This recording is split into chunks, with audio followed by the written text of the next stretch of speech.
Hi and welcome to the Leadership Lab, a series of videos where I introduce and interview some of the local leaders here in Taranaki. Today, I'm joined by the award-winning Matt from Primo. Matt, let's start there. Recently, you won not just one, but a number of awards.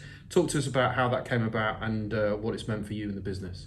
Wow, I mean, that's a long story, really. I don't think we've got enough time on the video about how it came about. But, I mean, it came about, obviously, because we entered the awards. It wasn't the first time we'd entered them. And this was our third lot of awards. So back in 2013 and 14, we also entered the awards.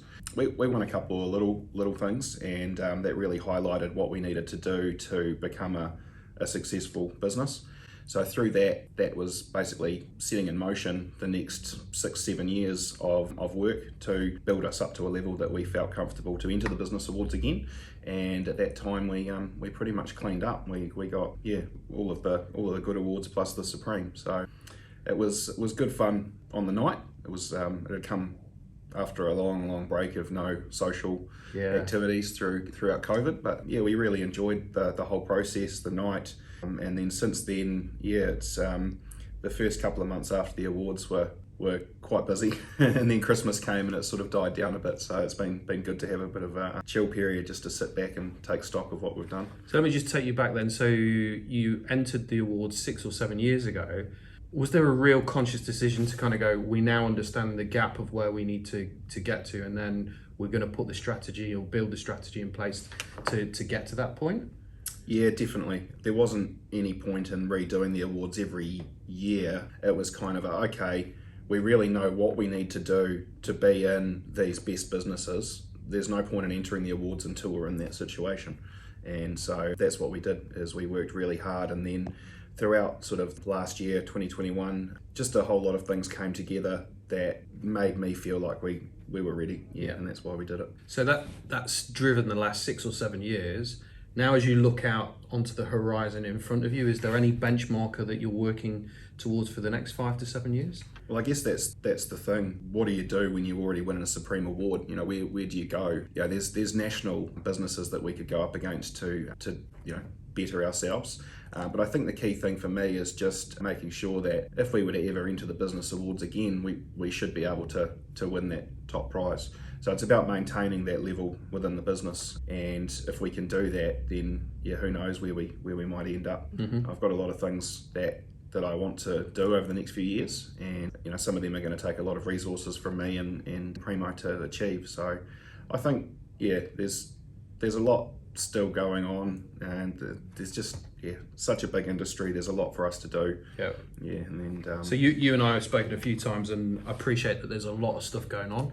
I'd love for you to share some of the ideas and the visions of where you want to take this business. I think the biggest one that a lot of people are excited about is the rural fibre that I want to get into. So all the towns obviously have got fibre now. Pretty much every Taranaki town has its own fibre via the chorus or tuatahi. And so that's really helped our province and the community become closer with having high-speed broadband. And I think, if we can do that rurally, we've already done it at a wireless level, but there's no reason why we can't continue and just keep building on that. And if we can put fibre in the ground by connecting our towers and then connect the other people along the way, it might take me 10 or 20 years, but to get Primo to the point that I'm at now has taken 10 or 20 years. So I don't really see it as a big deal. It's just something that I'm going to continue doing, and that's probably one of the bigger projects that we're beginning to work on, is rolling out fibre to our towers where we can, whether using another provider or doing it ourselves. And then from there we're going to connect as many people as we can to that fibre as well. As you reflect on the last 5 to 7 years, what's been the hardest things that you as a leader have had to go through? Probably a little bit different from most people, I guess. I've had a lot of personal growth throughout those years. I didn't choose to be a director or a leader. You just kind of fall into that. When I started this Primo itself, it was just to play games with a couple of people that I knew. And from there, the Primo's growing, my team's growing, my family's growing. And from a leadership point of view, I do what's in my gut, really.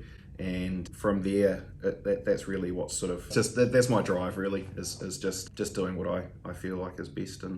And when you're in those moments where you're trusting those thoughts and those feelings, if you don't have that, what's going through your head as to kind of, I'm not really sure at this moment in time? Do you give yourself a chance to pause, or? Yeah, I quite often will. Like, as a common saying in New Zealand, is internalising complicated situation in my head.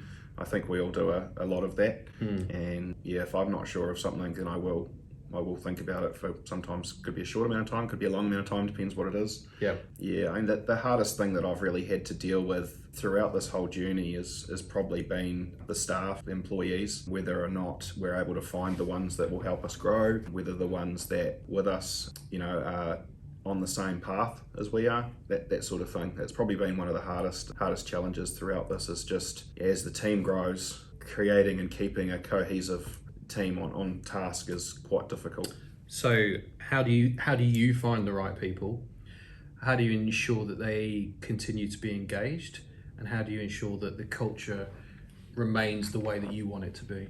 Finding people can be difficult.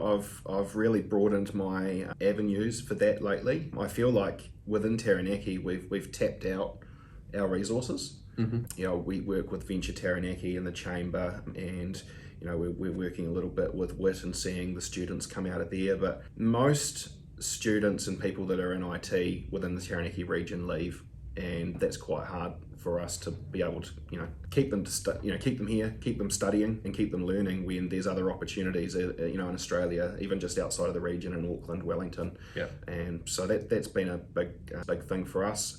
I think just there's no fail-safe way to keep someone happy. As an employee, you can only do so much for management, and management can only do so much for you. As a culture, we try to just do little things that make them feel wanted, loved, appreciated, that sort of thing.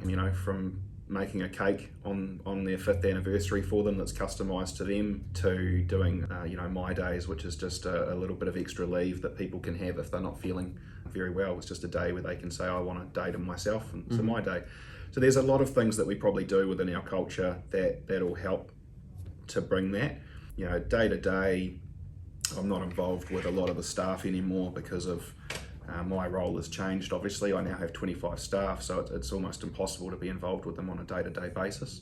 But I think with the management team that I've built, with Jason, who's my operations manager, Kelly, who's my business manager, and then the team leaders that are underneath them, we've created a good structure that everyone feels like they have someone they can talk to, and if not, then they know I'm available. Yeah, I think Kelly and Jason have been a big part of keeping that culture alive as well.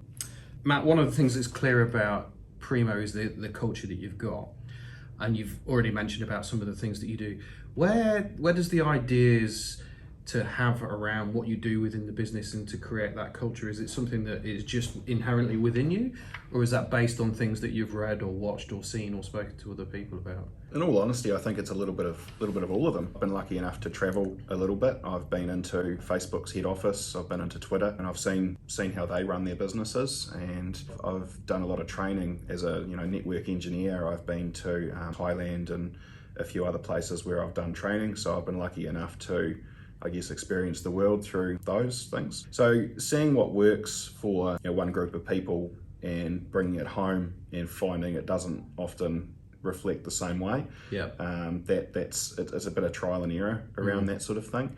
There's also things that work overseas that just don't work here because we're just different cultures. Others are things that will work well. So it's a bit hard to just put a general overlay over it and say this is why. A lot of what we've done has been trial and error, and I think a lot again comes back to the gut feeling. As I've been an employee, I know what it's like. I've worked in call centres and places like that, and I know what I liked and I know what I didn't like. So I guess with a call centre, your job is to answer the phone, and that's probably not an enjoyable thing. A lot of people that are actually working in call centres don't actually enjoy answering the phones, ironically.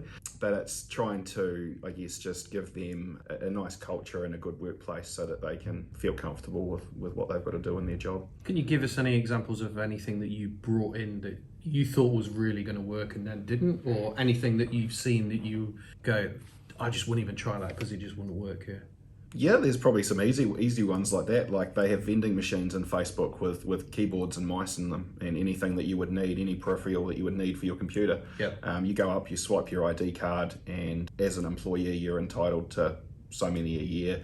Apparently that used to be unlimited for Facebook staff, but some of them were just taking like their keyboards and mice home, which are all Apple products, and they would sell them on eBay. So they'd go and get a new keyboard every week and sell it on eBay. So I guess that's part of it, is with an employee list like what Facebook have. I think there's something about 77,000 employees now. Those sort of things are probably quite hard to control and also implement in a small business. So that was something that I probably wouldn't ever do. I don't see the need. I don't think any New Zealand business would actually be big enough for that. But they, saw an opportunity where they could create a system for their employees that saved them a lot of time. Instead of having to do purchase orders and things like that, they just go up to the vending machine. If their mouse stopped working, they get a new one. So the way they look at it is a lot different to the way we look at it. So that's probably one example of something that I would not do. Job titles slightly different at Primo, aren't they? Do you want to share what yours is, and then some of the others that you've got? Yeah, so I'm the top dog, which is pretty self-explanatory. There's some other good ones. We've got Jason, who's the operations manager, is his normal title, and then head zookeeper is his sort of Primo title. And of course that's kind of self-explanatory as well. Being an operations manager and a zookeeper kind of go one-on-one. And then from there, underneath his team, a lot of the guys that work on the towers, they're like mischievous monkeys because they're climbing towers and installing antennas and things like that, right through to Andrew, who's the erection specialist. So he puts up our towers. Generally he'll be the one building the bases and erecting the towers, so hence the erection specialist. And then in the office staff there's several different titles. Staff are actually encouraged to come up with their own. So it's not something that we say, here, this is your new funny job title. It brings in a bit of their personality, a bit of their role, and we all have sometimes a bit of a vote, because sometimes there's several that would be fitting, and sometimes some of them aren't the best to go out into the public. So it's all a bit of a laugh, and just helps us be a little bit unique and different from everyone else. And what's the general sort of feedback that you get from new employees that are coming in, but also from external kind of customers and suppliers? I think the new employees think it's a little weird, depending on where they've come from and what job titles their workmates come up for them. Externally, I always get emails back, like I'll send an email off to someone and they'll not actually answer my question. They'll come back and say, "Oh, what a great name, the top dog, rah, rah, rah." So you get a bit of that, and I think a lot of the other staff get it, especially Andrew, being the erection specialist. He gets a lot of laughs from that. His actual license plate is the same. So when he's driving around his truck, he gets the odd toot and a wave, and so we bring it all in together as their own little brand for themselves, basically. You mentioned earlier about you've been influenced by lots of different people, being in lots of different companies. Is there any particular individuals that have influenced your thinking and your leadership style over the years? I don't think so. I think I'm quite unique in what I do, although there's probably people out there that do the same thing. I'm not big-headed enough to think that. To be honest, a lot of what we've done over the years, because being a wireless service provider, it's not like it's an industry that we could just step into and then follow what everyone else has done, which is what a lot of businesses do these days. And so I've had to grow that industry and grow our business. And through that, I've been able to bring in other wireless ISPs. I was the founder of the Wireless ISP Association of New Zealand, which now has, I think, 37 members. So that's 37 other wireless ISPs around New Zealand, all doing the same as us, that are now cohesively combined into one organisation. So that gives us a lot of things. We get buying power. We're able to now bid for government contracts, all of the good stuff that comes with having an organisation like that. It's just... Really, it's been a bit of trial and error, a lot of gut feelings, and a fair bit of wing it. So, collaboration's really key for you. Yeah, especially with other people in our same industry.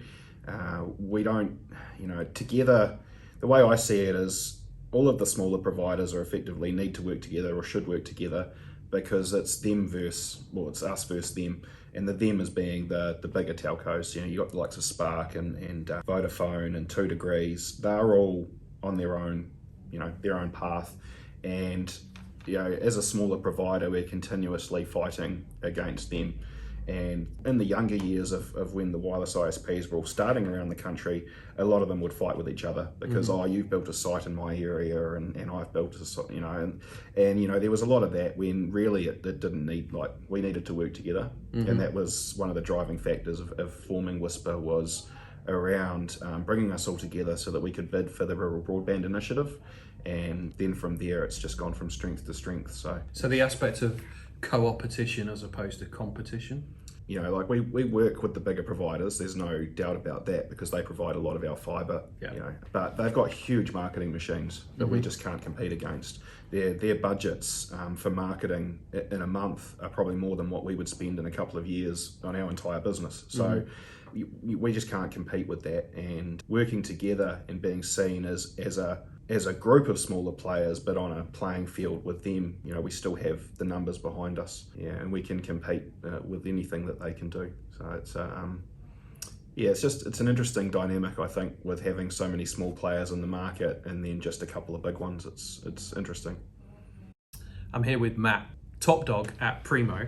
Matt, let's talk about community, because this is something that I've definitely noticed since I've been here, is that community is very, very big here, but there is nobody, in my opinion, that's doing more for the community than you are. I'd love for you to share why is community important to you, and some of the initiatives that you are currently involved in, and even some that you think that we should be doing moving forward as well. I wouldn't claim to be doing the most. I think we do quite a bit behind the scenes, what a lot of people don't realise. To start off with that, there's about 120 organisations within Taranaki that we give free broadband to every month. So that's 120 organisations that don't need to worry about $100 a month of internet and phone bills, and that adds up. That's $1,200 a year, and that's $1,200 to a charity that could spend on anything that they would be normally doing as a charity. It just takes that little bit, away from them. And why do I do it? I guess it's probably the way I've been brought up. I've always lived in Taranaki, apart from a short hiatus to Auckland for 4 years. Please don't hold that against me, but I did learn a lot while I was up there, and I've brought that back to Taranaki and shared it. So I've spent my whole life here, and I think Taranaki itself has a big community feeling. What I've sort of learned growing up is that we're on our own here. There's people don't come here. They might do now because tourism's changing it, but people never traditionally came to Taranaki because it was on the way to anywhere. We were always out on our own, sort of thing. And growing up, I learned that quite quickly, I guess. And through business, you definitely learn that. Being able to provide back to the community that has helped me is probably one of the biggest things that I've wanted to do. Leave a legacy, leave a business, much like what TSB has done. The community is really what's helped me grow this business, and that's through obviously supporting us and choosing to buy our services over others that are available. And even when there are no other services available, they've still been happy to choose us. So it's not like we're forcing them into it. There's so much that we do out there. I can't really name any off the top of my head because I don't want to put any above others. But there's just so much that we do. If you can think of any charity, we probably have touched them or sponsored them or support them in some way. It's good to do. I think it's just how I was brought up. I guess if everyone wants to thank my parents, then that's great. What has not been done from a community perspective that you feel needs or that you want to do? There's a few things I think missing that I'd like to see. One thing I'm working on at the moment that I've just been talking to Venture Taranaki about is sort of a bit more training for the community, especially the rural community. Training, what I mean by training is just around security and just using the internet. It was just yesterday I put up a Facebook ad. I was selling some water tanks because I'm a part-time trying to be a farmer as well. I had some water tanks and I put them up, and the amount of responses I got from people within Taranaki that were farmers said, I just don't do Facebook, I've seen this, can I give you a call? that was just yesterday. It still blows my mind that, in today's age, there's still a lot of farmers out there. They know how to look at Facebook, but that's about it, and if that's what they like with Facebook, then I can only imagine that they probably still don't have a good understanding of what they can do online in general, banking, all of the livestock programs and everything else that's coming out. So what I'd like to see through Tech Week coming up shortly, and perhaps even an ongoing thing not involved with Tech Week, is just some regular training in rural communities, whether it's through us or another provider, and just trying to get that knowledge, I guess, into the communities. A lot of people had SeniorNet here locally, and that helped a lot, but of course that's also had to close down over COVID. So there's a lot of gaps in the community through that. And then I think also charities, at a bigger picture, there's a lot of charities that they don't really know where to get help. They know they can come to us and get free broadband, but did they realise they could go and talk to, say, Nova Energy and perhaps get free power? Did they know that they could come to PowerCo and get old computers, like something like you were talking about? There's a real gap in that market, if you want to call it a market, where charities can go somewhere for help, whether it be government help or local government help or power or broadband, just somewhere where any charity within a region can go and say, hey, I just need help with this, and another business can go, actually I can do that. That's not going to take much at all, because every one of us has a specialty. We specialise in basically delivering packets of data, which is broadband, and you guys specialise in cloud.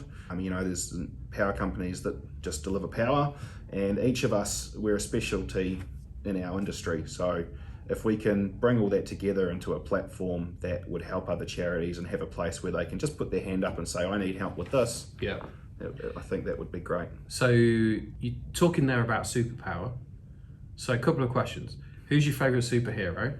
And I'd love for you to explain the t-shirt that you're wearing. I don't have a favourite superhero. I've not really been into that side of things. I would change it around and say, who do I look up to? Okay. I don't really have a superhero, but my biggest, I guess, hero would be, going back a while, and it would be Nikola Tesla. So nothing to do with Tesla cars. I don't really like Elon Musk and what he's doing. He's doing his own thing. But yeah, taking it right back, I think growing up, I was quite taken back by what he was able to invent and achieve and do for the world. And even today, I wouldn't be sitting here right now if it wasn't for him. Wi-Fi wouldn't exist. Just a whole lot of things that he invented just would have not made the world what it is today. So that's why I look up to him.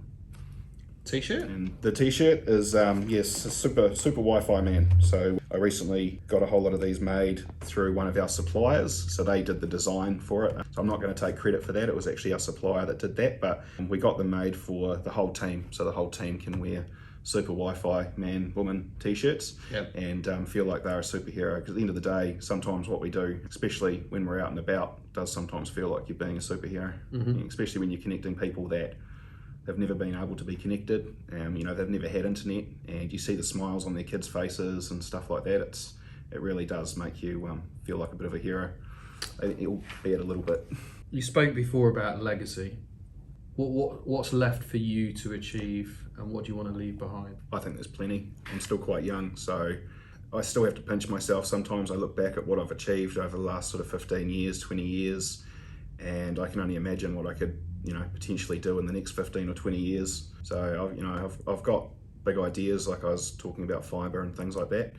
And I think the legacy part of it is just to continue growing Primo. I would really like it to get to a point where it's profitable, that it can actually contribute back to the community like the TSB Trust does, so that a percentage of all our profits go back into an organisation. And we're slowly trying to set that up at the moment. We have the Primo It Forward sort of organisation that we've set up on the side of Primo, and that gives needy families broadband every year, along with a laptop to actually use the broadband and things like that. So that is what we will basically continue to build on, and eventually get to the point where some of our profits will funnel through to that, and then the community will be able to apply for funding for various different charities and things, just like they do for the Toy Foundation. Fantastic. Matt, thank you for joining me today. This is the Leadership Lab series where I interview local leaders find out a little bit more about them, their leadership journey, and also their business. Till next time, see you soon.